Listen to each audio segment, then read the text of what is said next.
Hi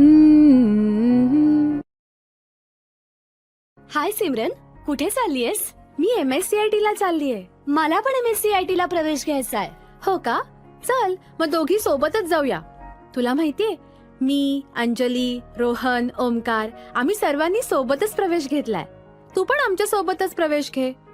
sir खूप छान computer शिकवतात आणि घरी प्रॅक्टिससाठी सेंटरचं ॲप पण देतात. मला पण मिळेल ॲप? हो. तुम्ही पण आजच आमच्या सेंटरमध्ये प्रवेश घ्या आणि सर्व डिजिटल स्किल्स सहित MSCIT शिका. प्रवेशासाठी संपर्क करा समर्थ कॉम्प्युटर्स जांबूत. पत्ता विठ्ठल रुक्मिणी मंदिरा शेजारी जमदाडे डॉक्टर यांच्या घरासमोर, दहिवळ कॉम्प्लेक्स, जांबूत. मोबाईल नंबर 9527041253 किंवा 7709068339. धन्यवाद.